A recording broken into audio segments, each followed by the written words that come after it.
Begin Podfix Network transmission. In 3, 2, 1. Whether you're fly fishing in a stream, getting those ankles wet, or deep in the ocean casting nets, fish nerds. Fish nerds. Fish nerds. It's a podcast. Hello and welcome to the Fish Nerds, the show about fish, fishing, and eating fish. I'm Clay Groves, Chief Executive Fish Nerd, licensed fishing guide, and your best friend, making sure it's always interesting, usually funny, and mostly true. Thank you for tuning in. So happy to be with you today or tonight or whatever it is. I've lost track of my time. It's been a couple weeks since we put our show out, and that is because my computer is my kid's remote learning computer, and my wife has taken over my studio as her remote teaching studio, and so my time has been very limited behind the microphone. But I have some content, and I thought you might want it, so we're going to give it to you. Today's show, we're going to feature Andrew Lewin. He is our friend from the Speak Up for the Ocean Blue podcast. He's Canadian. We like him anyway. He's going to join us with the news. We're going to have him every other week now going forward as I go on his show for Ocean Talk Friday. I'm going to take that segment and give it to you here. You can, of course, subscribe to his show if you want to, but if you stick with us, you'll still get to hear the Ocean Talk Friday. It'll be just a news piece we do every 2 weeks together. So that's exciting. Doc Martin, our very own Doc Martin, our science correspondent, our chief science correspondent from Kansas, has put together a brand new song, her very first original song, and we're really excited about this. And so after my news segment with Andrew Lewin, you're going to hear Doc Martin sing her very first song that she's written, and I hope you like it. And that will be the entire show. We'll talk more in a bit, but in the meantime, let's get into the news with Andrew Lewin. Wrong button. News, fish in the news. Everybody. Hey, Clay, welcome to the Speak Up for the Ocean Blue podcast on Ocean Talk Friday. Haven't done one. Oh, God, it's got to be at least 4 years. I'm so happy to have you on. Welcome to the show. Hey, I'm super happy to be here. I'm glad I can bring back something worth talking about. I mean, for 4 years, you've had nothing to say on a Friday, and now finally, you get to talk about something, and it's me. I've been able to fill like 4 years of just garbage time, and now you bring you on for the real talk, the big real guns. So you decided I finally want listeners to my podcast. I better call Clay. Yeah. I love it. Today we're going to be doing something that I haven't done in, I would say, 4 years, maybe. We're going to be doing Ocean Talk Friday. We're going to be talking about two different stories. I used to do this all the time every Friday when Nathan Johnson was helping me out with the show. He has since moved on to bigger and better things over at Oceana and is doing a great job out there. And then I did a little bit with Ed Heinozon, Dr. Ed Heinozon. We did some Ocean Talk Friday, but he's busy with his stuff. And so I've been looking for a great partner to do Ocean Talk Friday with for a while. And to be honest, Clay, I think you're the guy. I think we're gonna have some Ocean Talk Friday at least once a month, right? At least, maybe more if you're into it. The pay is right, though. I can tell you that because of the offer you made me, it's very hard to refuse. You know, I feel like free 99 goes a long way. Yeah, well, I've been starting my new career as an Instagram model, and because it pays so well, I can afford to do this. And Andrew, I'm not kidding. The last 3 weeks, I've gotten over $700 of stuff sent to me to post for on Instagram. Like Under Armour sent me. Well, is it because you are? Didn't you win like a pageant? I am I am Mr. Mount Washington Valley. I won. I live in the White Mountains, New Hampshire, and I was competing in a beauty pageant for Mr. Mount Washington Valley, raising money for charity. We raised $30,000 for local charities, and I won the contest. How much? $30,000. I didn't raise $30,000. I did $3,300, but the 11 guys competing collectively raised it. And for a small town, my town's tiny, that's a remarkable amount of money. But because I'm the prettiest, I got the crown. Yeah. I love it. We should maybe just call you Mr. Universe right now. Yeah. Like it's just this is the next step, right? Yeah. So dig this. Under Armour sent me $600 worth of clothes to wear for one Instagram post. For one Instagram post. That on the pageant stuff? No, just send it to me just random. They say, "Hey Clay, we know you do Instagram. You got a podcast. Would you mind taking a picture with you wearing our stuff?" I'm like, "Will you pay me money?" They said, "No, but we'll give you a whole bunch of cool stuff. Just send you clothes." And then I got who was it? Last week, earbuds company sent me some brand new earbuds for the same thing. One post, $100 set of earbuds, and then I'm getting $250 sunglasses in the mail this week to wear and post for on Instagram. I tell Where are you, how is this happening? I've been turning these down for years, saying I need to make money on my podcast. I don't need free stuff. Well, I've given up on the free Right. money. That's not coming. Give me Just stuff. going for free stuff. Yeah. And I'm going to throw it all in the ocean. Oh no, you can't do that. No. My God. But it is Well, ocean Clay, talk. Before we go into let's the get show- into it.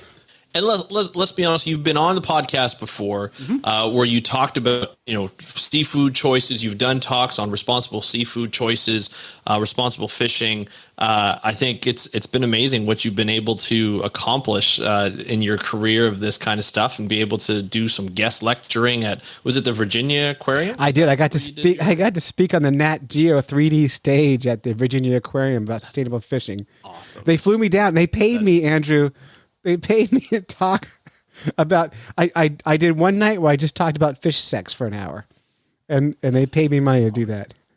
And they were shocked. They had no idea. I didn't tell them what I was talking about. It was sustainable fishing, but I also talked. I think you can't be sustainable if you're not doing it. So we talked about fish sex, and we had a good laugh. I think I love the rationale on that. I think that's awesome. Well, speaking of fishing, let's get into our first story. So we're going to cover two stories that both have to do with fish. One is more about looking at small scale artisanal fishing.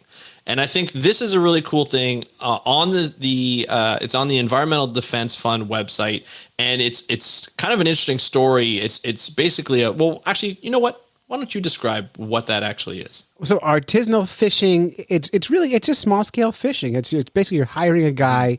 You're not directly hiring, but it's people going out with hook and line, catching one fish at a time. And theoretically, that is the most sustainable way you can get wild seafood on your plates. They're not big trawling lines, they're not trot lines. It's just, I say guy, that's sexist, but a human going out and catching you a fish. And so very specific, very targeted fishing. I watched the video that you sent in to me to look at in advance. It didn't really get into what kinds of fish they were catching. It was more about the techniques they're fishing with.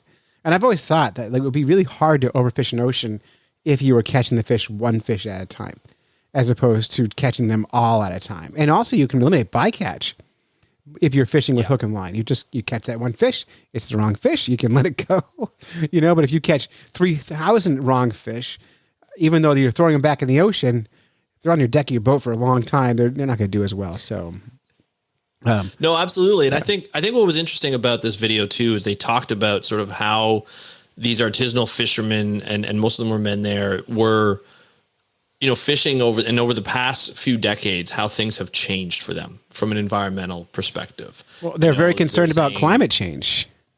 Very concerned about climate change. In fact, that's what the video is mostly about, is how these fishers are adapting or are forced to adapt to climate change, where we're seeing them say that they have to do more effort, they have to go out further. And you saw the boats in the videos. I'll link to it in the show notes to this video, but you saw the boats, how big they are. These are not boats that are built for offshore. These are, I like that you said how big they are. I would have said how small they are, but you're more positive. How small they are. You're a more positive thinker than I am. That's a problem. Yeah.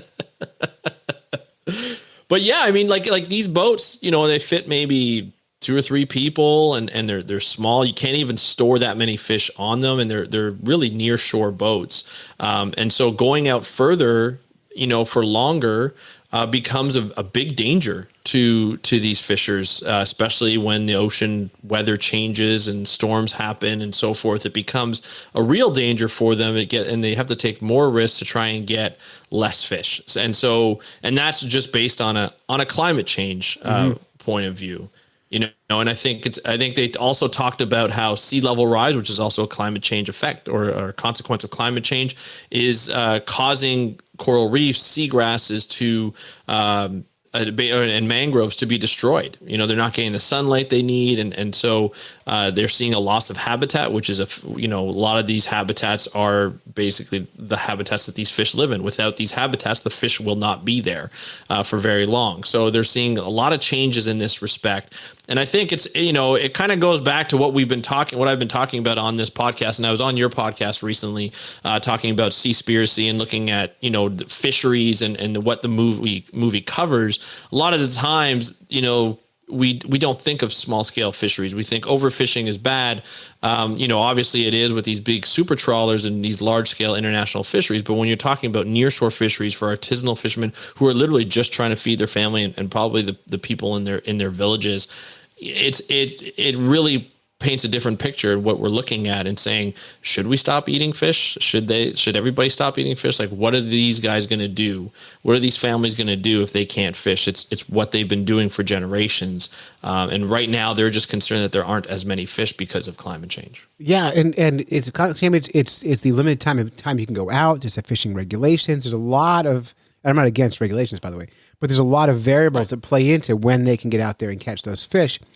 And I think it's really important to remember like how different artisanal fishing is from the big commercial fisheries and how much harder each individual fisher has to work to make a living. They're not catching thousands of fish. They're catching handfuls of fish. It may be dozens of fish, but it's not in the numbers you see in those big super trawlers. They're not in the ocean.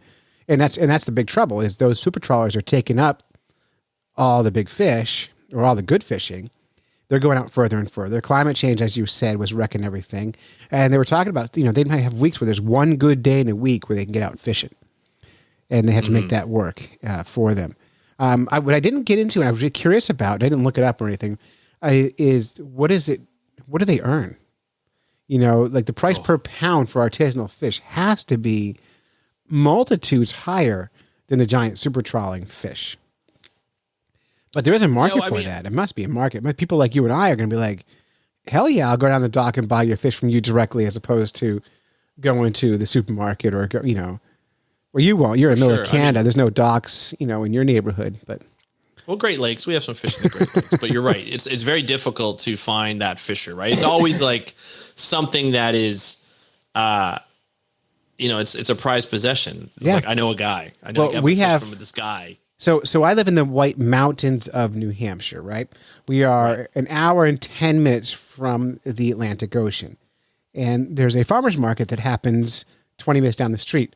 And there are fishmongers who come to that farmer's market, and they are artisanal fishers. It's two guys on a small boat who go out every week, and then they bring on the weekends, they bring their fish around to farmer's markets.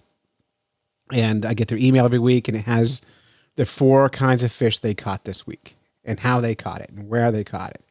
And so if you go down and buy those fish, you can be confident that what you're buying from them is going to be a better quality, a more sustainable, generally speaking, and a better fish than what you're getting when you go to the giant supermarket fish.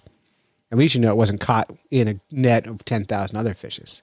So we do have artisanal fishes in our area in New Hampshire. So.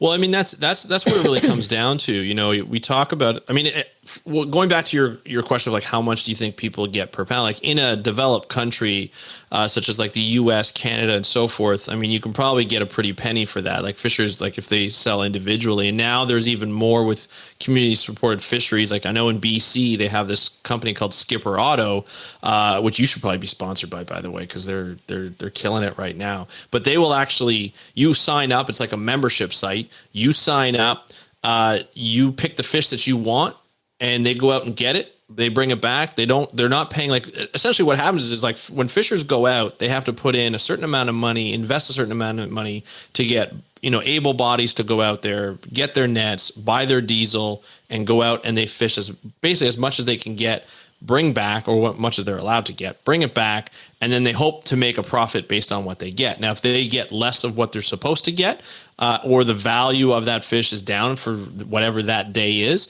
then it's going to be a problem. They're not going to make money, or they're going to lose money. But here with Skipper Otto, they're making money because they know exactly how many fish they're supposed to get, or what type of seafood they're supposed to get. They know exactly how they're going to catch it. They bring it back. They know exactly how much fuel they need to spend it on, how many people they need to do. So they can already figure out the profits based on what people are ordering. And then from a consumer standpoint, you actually get a profile of who caught your fish. So you know exactly who caught your fish. You know exactly what fish you're catching, how it was caught. So that the transparency in that supply chain is minimalized, and it's you just see everything. So it goes right to your door. Like I can order it. I'm in Ontario, central Canada. I can order from BC. It'll be in my house like within like I guess a day or two. Have you done it? Priority shipped. Have you done it? I haven't done it yet. Well, get on it. Haven't Report back. Pulled the trigger. I do know I have a friend, Emily D'Souza, who's a graduate student at the University of Guelph. She's done it before and she loves it.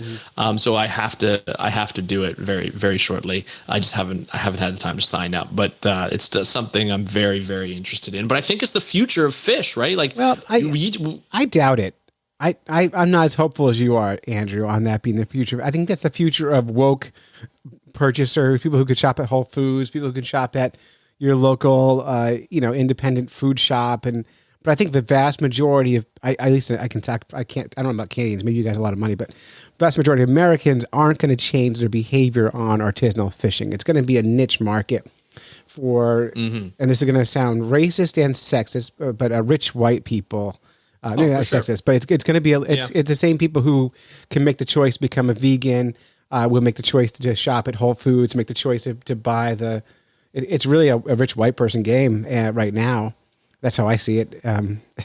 Well, I agree with you in a certain perspective. Although I think like with Whole Foods and some of those other supermarkets that say they know the supply chain and they know what seafood they're selling, there's some studies that say they don't necessarily know. No, I agree with that. But the same audience, the same woke people who are shopping there are going to be, they do yoga. They wear, the same people. It's a certain level of there's a certain socioeconomic line that allows us to afford to live our lives in that kind of woke manner.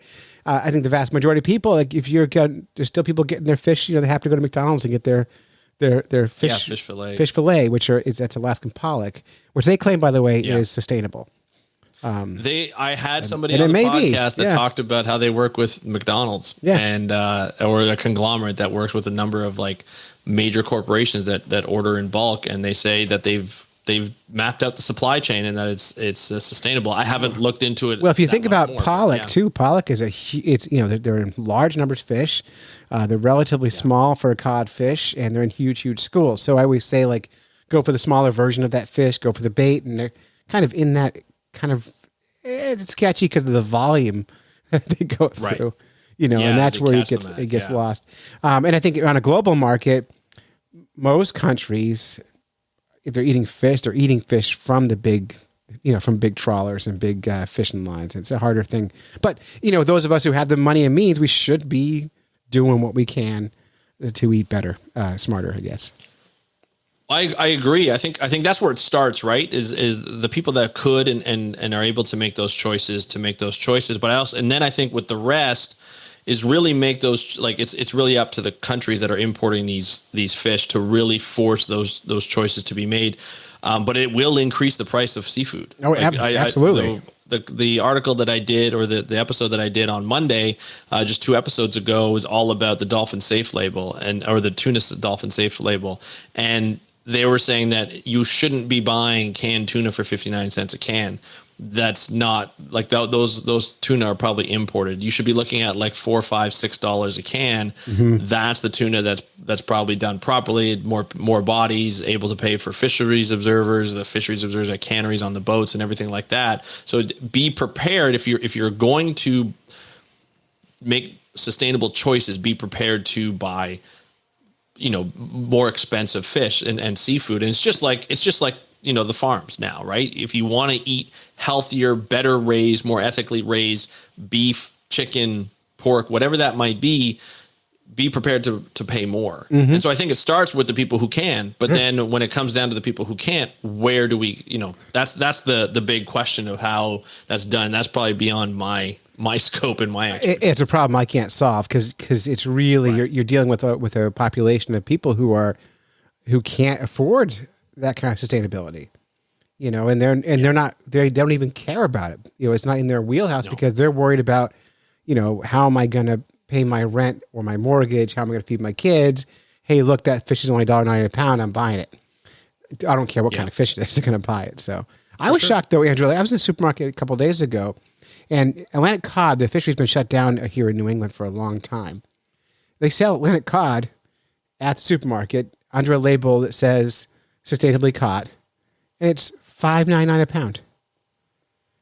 $5.99 a pound. That's free. And I asked where they got it. And they get it from Greenland or Iceland or somewhere in that region. I'm like, how is it so cheap? Like, it was so bizarre to me.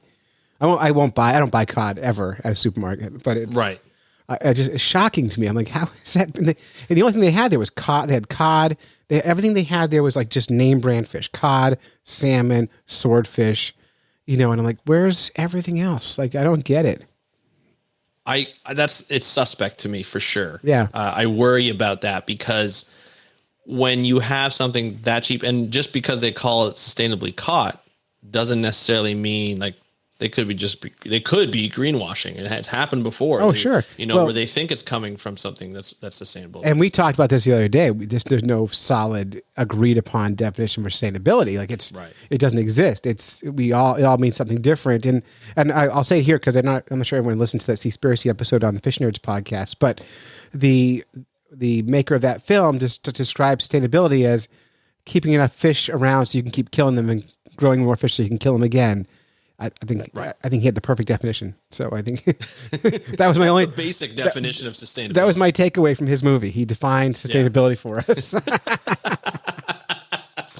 So, I love it. I love it. This is what I love it. As negative as you can be, as pessimistic, but you always find the good in that in a movie like that.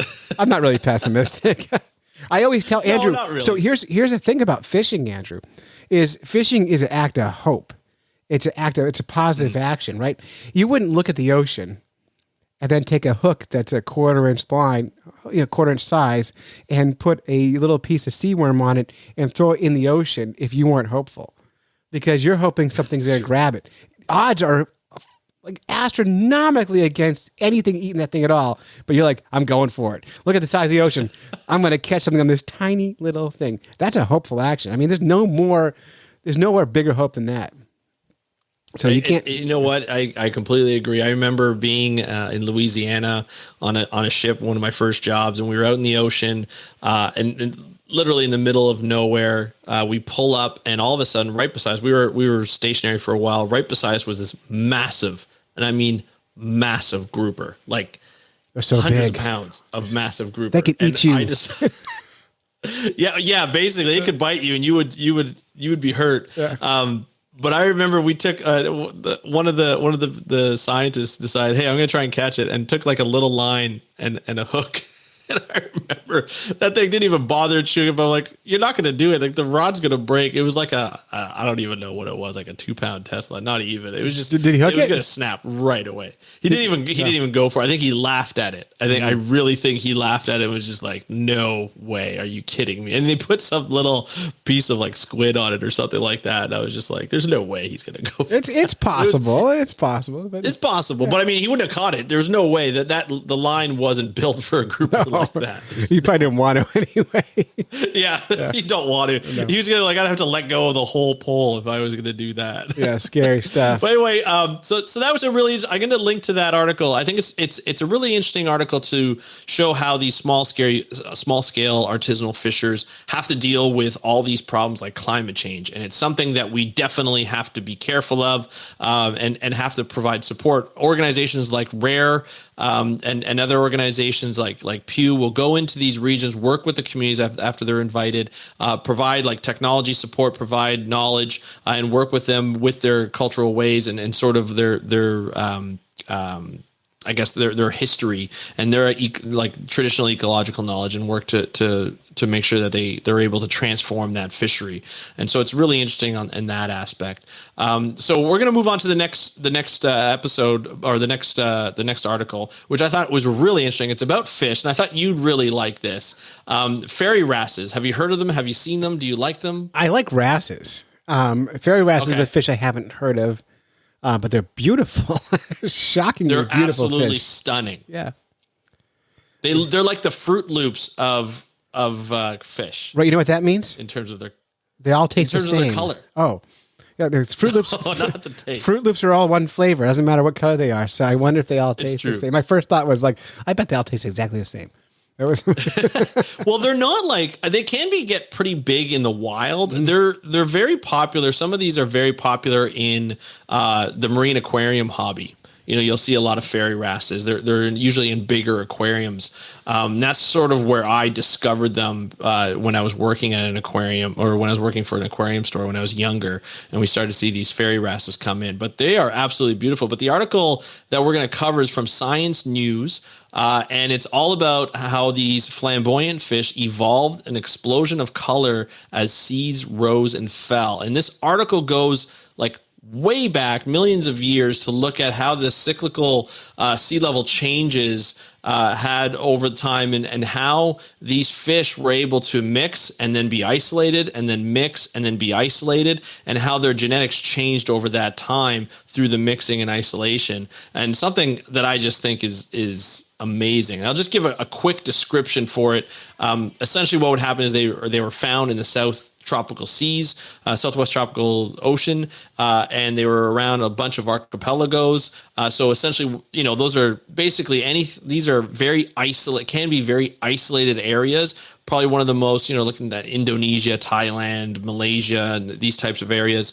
And so what would happen is, because it's so diverse in the first place, because of there's so many archipelagos, and there's just so geographically isolated at times, as the seas would sink down and would retreat, you would see part of those areas you wouldn't have access to get to other places. So you'd have a population, or different populations, that would be isolated from each other, and then so they would mutate. And they would have genes that would mutate, and they would sort of adapt to, or the animals that were able to adapt to that specific area would do well. And then as the seas rose, you would have all these areas all these fish that would be able to mix, because now all of a sudden they were connected. They'd have these water bridges that would go all over the place. And then there was the ice ages. Well, he called it a species pump. He said, so they would, so imagine you've got this body of water that gets divided by ice, right? So now you've got two species of fairy wrasse, and then they've got 10,000 years to diversify within these two populations, right?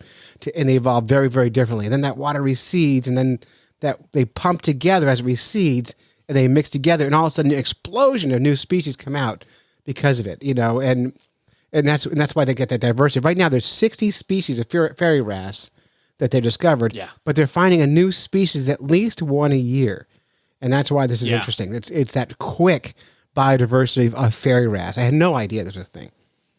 Well, I didn't know there were that many species of them, and I think seeing this evolutionary process happen so quickly, in consideration, like normally these things take 10, 20, 30 years down the road, maybe 100 years down the road, and you would see a new species pop up. Mm-hmm. But then you get all these different species within a couple of years, or even 10 years, and you're like, holy cow, like there's more and more species, and they always have these mix of colors. And if you look on I'll put the article in the show notes again, but if you look at the article and the picture just in the first little bit, you just see how dynamic these colors are, from the deep purples to the yellows to the greens to the blues and all that kind of stuff. And it's just phenomenally gorgeous fish that you get to see. And they're quite active. They're schooling fish too. So they're found in a big like big sizes and stuff. Well, and Andrew, they do a mixed species school. Yes. So your school of fairy wrasse could have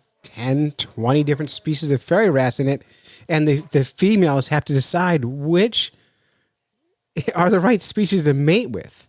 Because it's really hard. Do you know how to define speciation, Andrew? It's a hard one.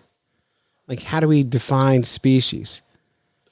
Well, I mean, it's usually, it's two different individuals from the same species that can actually, like if they're from the same species, they can actually, reproduce. They can reproduce, and their young can also reproduce, right? So they wouldn't be making mules; they'd be making fairy wrasse. So they've got to figure out in this giant mixed school of fish that all are brightly fluorescent colored, who are their partners, and they do it and they figure it out. But within that, you've got these quick evolution processes happening, these mutations happening within that group. So there's not a lot of hybridization going on. But it's kind of neat, like, because you would expect hybrids to be a thing, and that's not what they're talking about. They're not talking about hybrids. No, like completely new species that are able to reproduce, and where the hybrids usually aren't able to reproduce. And so you hear like competition of reproduction, within species with like different males of different various sizes, and they'll usually compete over a female and vice versa. Here, you're almost competing with evolution. Mm-hmm. You know what I mean? Like, okay, first you have to find the right species, and then you have to be able to make sure that you can compete properly to have your genes go on to the next generation. I mean, that's like an extra level of competition that we don't normally see. Don't normally talk about in science. Now, I was reading this, and I couldn't quite figure out how he could tell if they're only mating with the right species. Like he said, in order to reproduce, they would have to mate with the right species, but couldn't they get it wrong a whole bunch of times and just not have outcome? Just not have offspring. I'm sure it happens. Like, hey, you're looking good, Miss Wrasse, but I'm not the same kind of wrasse as you. I don't care. It's Tuesday. It's been a long week. It doesn't matter to me tonight, I need to relax. It's time. Let's go. And we do it. Yeah, we're done. So they don't discuss whether that happens or not. I find it shocking that that's not a thought process, because to me it seems like, of course, they're going to mate with the wrong species once in a while. You would think. Yeah. I mean, like I'm sure there's sort of accidental mating, mm-hmm. And just because of how many species are there and how many individuals are there, I just think it's just a really, this topic is so interesting, and because of their bright color, they just make a good story, and how fast they evolve. I think it's just mm-hmm. a fun story. And to be honest, like, I want to cover this story because I've been talking so much of seaspiracy and fisheries, and I was getting a little tired of it. I'm going to continue with it next week, but I'm just like, I need a break. Yeah. And it was great to have a break with you to talk about some fun things, and some cool science and some cool evolutionary perspective. So, it's about fish. It's fun. And, of course, Andrew, I didn't introduce myself I used to be a science teacher. So I love talking about science. I love dissecting the ideas of science, like questioning stuff, like asking the questions that aren't in the article. So all that's very fun for me. And so I appreciate you getting me on. I'll do this often if you want to, Andrew. Like, if you want to, do this every 2 weeks, I'm in. I'm game. I think we should. I think we should try and do some pretty cool things. I've seen some really fun articles that have to deal with sort of like the not only just the ecology and the conservation, but really just the interesting science points that I don't usually get to cover often. And it would be great to have you back on to do that kind of stuff. I think that would be, since with your science teaching background, you'll be able to communicate it probably better than I would. Maybe not. And so we can riff off that. But we can still see where we could go. But we can have a good time with it anyway. And we could even have, some weeks where you bring an article, I bring an article, or, sure. And we can surprise each other with articles sometimes, maybe. we have a lot of fun with it. And see how fast we can think on our feet. Yeah. And these, every time we do these, I will mix them into the Fish Nerds podcast as well as a swapcast, so that our audiences can hybridize.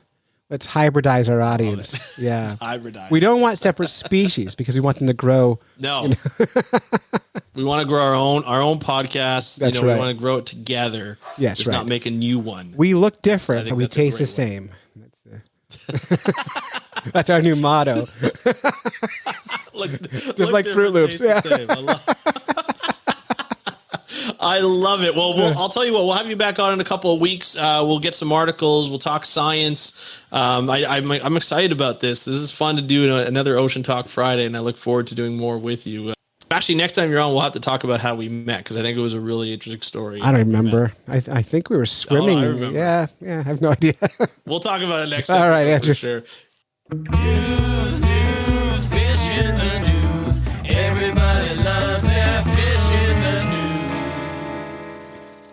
And again, you can check out Andrew Lewin's podcast, Speak Up for the Ocean Blue, anywhere you get your podcast. And you totally should subscribe to it. If you want a podcast that's a little more serious about conservation than the Fish Nerds, it is for you. And Andrew is a great guy and a good friend of the podcast. And so we look forward to working with him more often.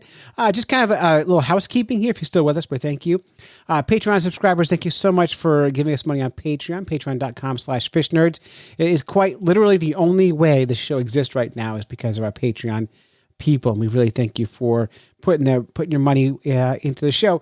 And this winter, I have failed in a lot of ways. I have failed to send out prizes. I've offered people prizes for different contests. Mostly it was a monthly drawing on Patreon, and I've lost track of who won what. And so my failure as a one-man show here is really showing now as I realize I've got prizes on my desk that I've not mailed out. And I don't know who gets them. So if you've won a prize, do me a solid.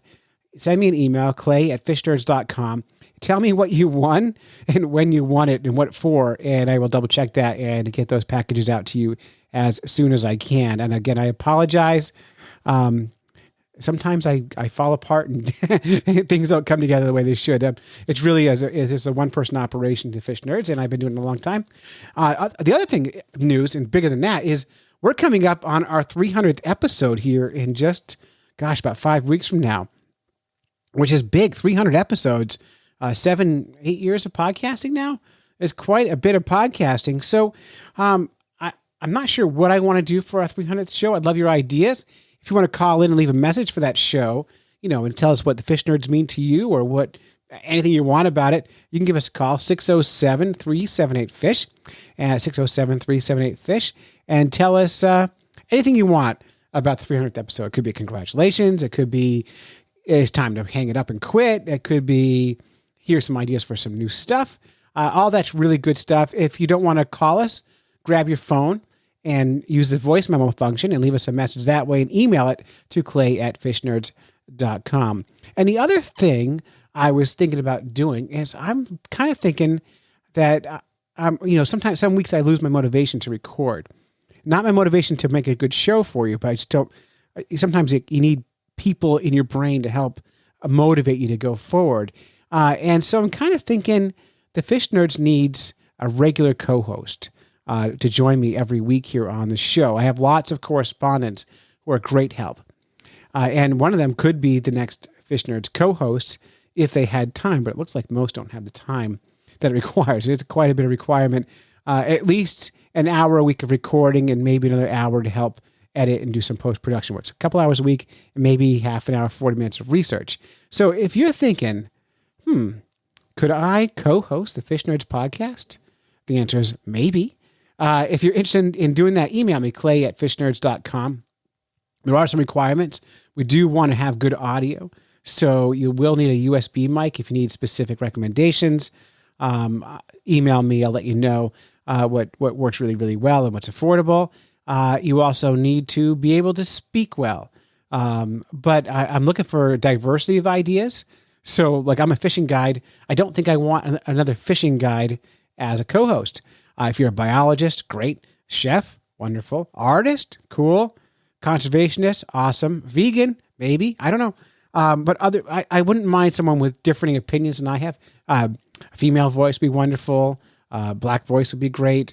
But any other voice besides me is better than me. So if you want to be part of it, let us know. clay@fishnerds.com, and maybe I'll have you on as like a trial. I'll get you on for a co-host one night, and we'll see how it goes and figure it out from there. I don't have a process yet for picking it, and you will make as much money as I do on the podcast, which is absolutely nothing. That's it. You don't get a dime, but that's how it goes. All right. Before I talk too much about nothing, why don't we jump right into Doc Martin's brand new song? It's called Wet Roots, and this is Doc Martin's very first original song. She usually does parodies for us, and I'm so thrilled that she gave us this song for you. Here is Wet Roots, Doc Martin, here on the Fish Nerds.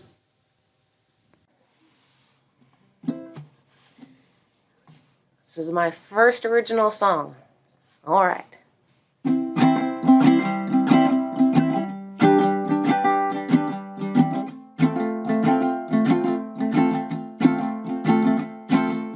All living things are connected. Our evolutionary history is a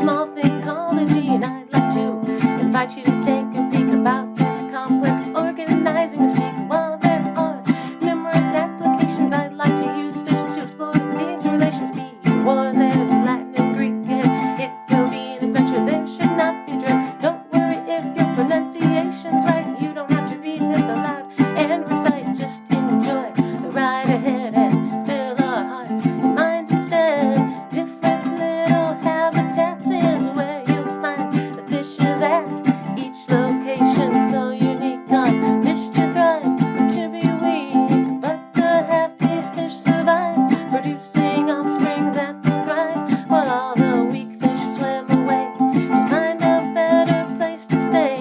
These environmental pressures are the natural selection measures that cause differentiation, leading to amazing speciation.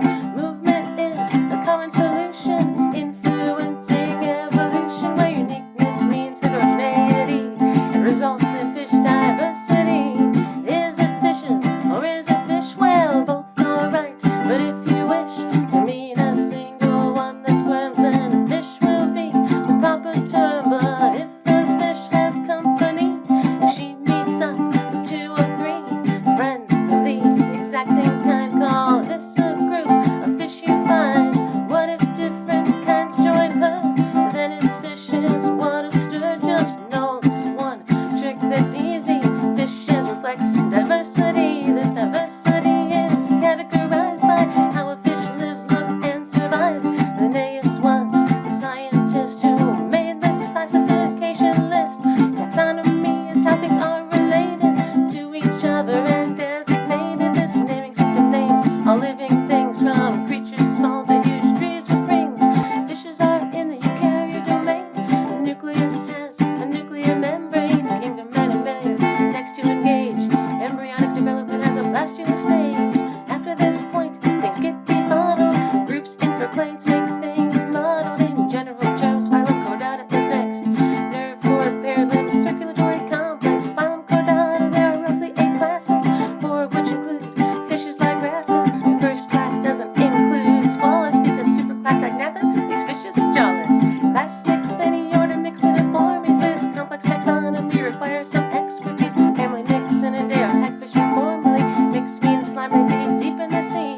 Have tiny eggs, no jaw or vertebrae, tube shaped like eels. Marbles on display. This group named scientists is quite the mystery. This bizarre fish has a wildlife history. Petromyzontida are library. Petromyzontiformis, Petromyzontidae. Petra means stone, myzon means to suck, because on rocks you find mating adults stuck. This fish looks eel-like too, but don't let appearances fool you. Not all tube-like fish are eels, like not all cars are Oldsmobiles. Many lamprey migrate from saltwater to fresh, where they meet their mates and make their nests. Emma-sites and many adult lamprey are not parasitic and feed in a filtering way. However parasitic, lamprey spend their years sucking the blood from unwitting volunteers. This might seem nasty, some say gross, but sometimes that's just how life goes. Now, alas, it's time you see we talk about class chondrichthyes. Ichthys is fishes in Latin. Chond means cartilaginous skeleton. Order Chimeriformes are the chimeras. There are about 48 species Antiscarus. They're called ghost sharks, and oh, chimera has a neat meaning, don't you know? Fabulous monster is from Greek. You won't find these fishes in a creek. Mostly they live deep in marine waters, for where they live they look like they oughta. Chimera fins are underwater wings. Their long tails are like a string, but those tails are whipped like and jointed. Their noses are quite a look, fleshy and pointed. Chimera are covered in scales, a venomous dorsal spine that impales. Their big eyes can see in the dark. These fish are related to sharks. About 13 different orders make quite a spate. Now I'm talking about rays, sharks and skates. Sharks, skates, and rays find their prey in a quite spectacular way. They detect prey even very teeny with their ampullae of Lorenzini. This is part of the lateral line which fishes have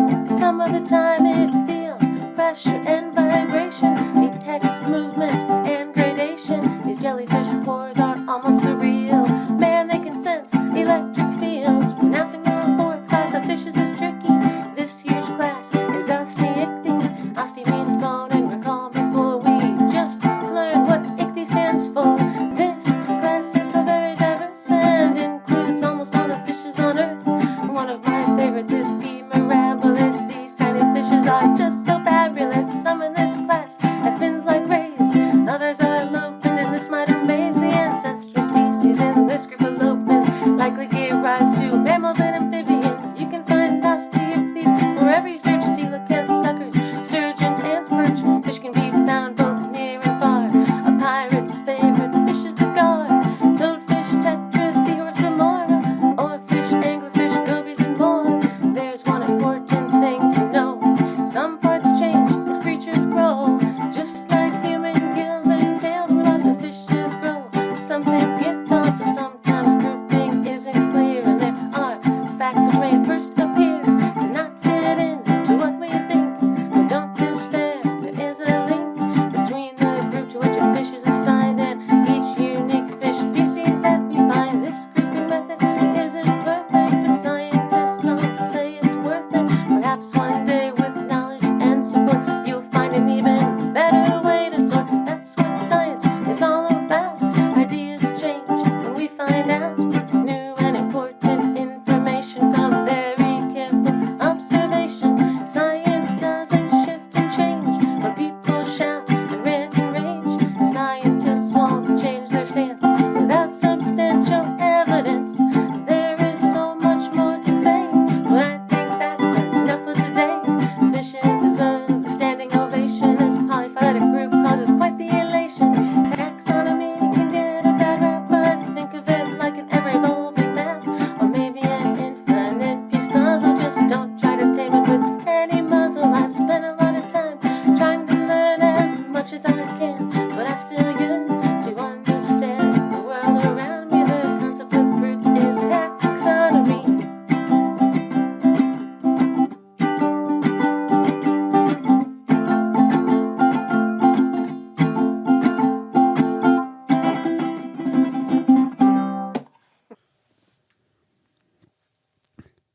Fantastic. Thanks, Doc Martin. And so that's it. You've listened to a bunch of fish nerds when you should have been fishing. Big thanks to Wally Pleasant for running our theme music. Thank you to Diana's Bath Salts for making our Fish in the News music. Huge thanks to Angela Lewin from Speak Up for Ocean Blue podcast. And Doc Martin, you know, you've been making the podcast almost as long as I have. Thank you so much for original music. The fact that you're still with us is remarkable, and we really do appreciate you. So until next time, follow the code of the fish nerds, spawn early and often, never trust a free lunch with strings attached, and swim against the current every chance you get. And that's the end. Whether you're fly fishing in a stream, getting those ankles wet, or deep in the ocean, casting nets, fish nerds. Fish nerds. Fish nerds. It's a podcast. Just for the halibut! Fried in a basket or broiled in a pan. Eat it raw like you're in Siam. Fish nerds. Fish nerds. Fish nerds. It's a podcast.